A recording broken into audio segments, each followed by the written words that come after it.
DCC bank सहकारी क्षेत्राच्या निवडणुकीत बैलहोंगल येथून महांतेश दोडगौडर, कित्तूर येथून नानासाहेब पाटील, निपाणी येथून अण्णासाहेब जोल्ले आणि हुक्केरी येथून रमेश कत्ती यांनी विजय मिळवला असल्याची माहिती डीसीसी बँकेचे निवडणूक अधिकारी श्रवणकुमार नाईक यांनी दिली।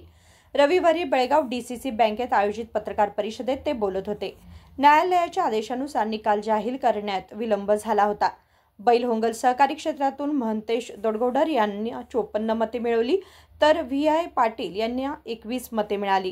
कित्तूर सहकारी क्षेत्रातून नानासाहेब पाटील यांनी 17 मते मिळवली तर विक्रम इनामदार यांनी 15 मते मिळवली। त्याचप्रमाणे निपाणी सहकारी क्षेत्रातून अण्णासाहेब जोल्ले यांनी 71 मते मिळवली तर उत्तम पाटील यांनी 48 मते मिळवली। हुक्केरी येथून रमेश कत्ती यांनी 59 मते मिळवली तर राजेंद्र पाटील यांनी 32 मते मिळवून विजय प्राप्त केला असे श्रवणकुमार नाईक यांनी सांगितले। ದಿನಾಂಕ 19/10/2025 ನಡೆದ ಡಿಸಿಸಿ ಬ್ಯಾಂಕ್ ಬೆಳಗಾವಿ ಚುನಾವಣೆಯಲ್ಲಿ ಹುಕ್ಕೇರಿ, ಕಿತ್ತೂರು, ನಿಪ್ಪಾಣಿ ಹಾಗೂ ಬೈಲಹೊಂಗಲ ಮತಕ್ಷೇತ್ರಗಳ ಫಲಿತಾಂಶವನ್ನ ಮಾನ್ಯ ಉಚ್ಚ ನ್ಯಾಯಾಲಯದ ಆದೇಶದ ಪ್ರಕಾರ ನಾವು ಘೋಷಣೆಯನ್ನ ಮಾಡಿರುವುದಿಲ್ಲ। ಆದರೆ ಈಗ ಮಾನ್ಯ ಉಚ್ಚ ನ್ಯಾಯಾಲಯದ ಆದೇಶದ ಅನ್ವಯ ನಿಪ್ಪಾಣಿ ಮತಕ್ಷೇತ್ರದ ಒಂದು ಫಲಿತಾಂಶವನ್ನ ಅಂತಿಮ ಆದೇಶಕ್ಕೆ ಒಳಪಟ್ಟು ನಾನೀಗ ಮತಕ್ಷೇತ್ರವಾರು ಅಭ್ಯರ್ಥಿಗಳ ಮತಗಳನ್ನ ನಾನು ಹೇಳ್ತೇನೆ। ಶ್ರೀ ಬೈಲಹೊಂಗಲ ಮತಕ್ಷೇತ್ರದಿಂದ ಶ್ರೀ ಮಹಾಂತೇಶ್ ಬಸವಂತರಾಯ ದೊಡ್ಡಗೌಡರ್ ಇವರು 54 ಮತಗಳನ್ನ ಪಡ್ಕೊಂಡಿದ್ದಾರೆ। ಶ್ರೀ ವಿಶ್ವನಾಥ್ ಈರನಗೌಡ ಪಾಟೀಲ್ ಇವರು 21 ಮತಗಳನ್ನ ಪಡ್ಕೊಂಡಿದ್ದಾರೆ। ಕಿತ್ತೂರು ಮತಕ್ಷೇತ್ರದಿಂದ ಶ್ರೀ ನಾನಾಸಾಹೇಬ್ ದೇವನಗೌಡ ಪಾಟೀಲ್ ಇವರು 17 ಮತಗಳನ್ನ ಪಡ್ಕೊಂಡಿದ್ದಾರೆ। ಶ್ರೀ ವಿಕ್ರಮ್ ದಾನಪ್ಪಗೌಡ ಇನಾಮದಾರ್ ಇವರು 15 ಮತಗಳನ್ನ ಪಡ್ಕೊಂಡಿದ್ದಾರೆ। ನಿಪಾಣಿ ಮತಕ್ಷೇತ್ರದಿಂದ ಶ್ರೀ ಅಣ್ಣಾಸಾಹೇಬ್ ಶಂಕರ್ ಜೊಲ್ಲೆ ಇವರು 71 ಮತಗಳನ್ನ ಪಡ್ಕೊಂಡಿದ್ದಾರೆ। ಶ್ರೀ ಉತ್ತಮ್ ರಾವ್ ಸಾಹೇಬ್ ಪಾಟೀಲ್ ಇವರು 48 ಮತಗಳನ್ನ ಪಡ್ಕೊಂಡಿದ್ದಾರೆ।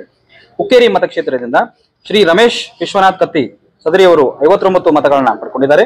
ಶ್ರೀ ರಾಜೇಂದ್ರ ಮಲ್ಲಗೌಡ ಪಾಟೀಲ್ ಇವರು 32 ಮತಗಳನ್ನ ಪಡ್ಕೊಂಡಿದ್ದಾರೆ। ಹೀಗಾಗಿ ಸದರಿ ಮತಕ್ಷೇತ್ರಗಳ ಫಲಿತಾಂಶ ಈ ರೀತಿ ಇರುತ್ತದೆ।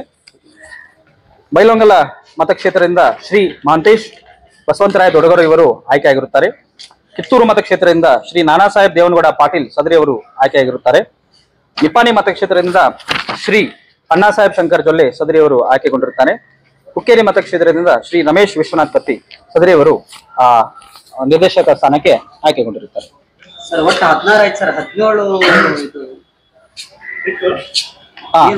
ಬಾಕಿ ಉಳಿದಿದೆ? ಇಲ್ಲ, ಯಾವುದು ಬಾಕಿ ಉಳಿದಿಲ್ಲ। ಒಂದು ನಮ್ಮ ಡೈರೆಕ್ಟರ್ ನಾಮನಿರ್ದೇಶಕ ಡೈರೆಕ್ಟರ್ ಇರ್ತಾರೆ, ಡಿ.ಆರ್. ಅವರು, ಡಿಸ್ಟ್ರಿಕ್ಟ್ ರಿಜಿಸ್ಟರ್ ಅವರು, ಪ್ಲಸ್ ಒಂದು ಅಪೆಕ್ಸ್ ಬ್ಯಾಂಕ್। ಒಟ್ಟು 16 ಮತಕ್ಷೇತ್ರಗಳಿಗೆ ಈಗ ಫಲಿತಾಂಶವನ್ನ ಘೋಷಣೆಯನ್ನ ನಾವು ಮಾಡಿದ್ದೀವಿ।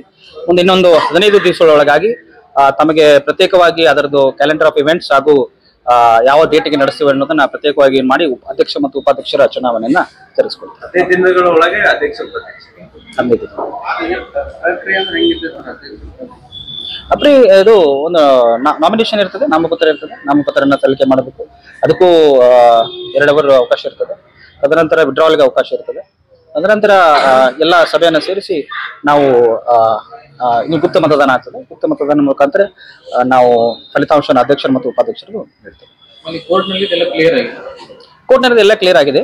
ನಿಪ್ಪಾಣಿ ಮತಕ್ಷೇತ್ರದ್ದು ಅದು 7 ಮತಕ್ಷೇತ್ರಕ್ಕೆ ಏನು ಮಾನ್ಯ ಉಚ್ಚ ನ್ಯಾಯಾಲಯ ಏನು ಕೊಟ್ಟಿತ್ತು ಅದು 18ಕ್ಕೆ ಅಂತಿಮ ಆದೇಶಕ್ಕೆ ಕಾಯ್ದಿರಿಸಿದ್ದಾರೆ।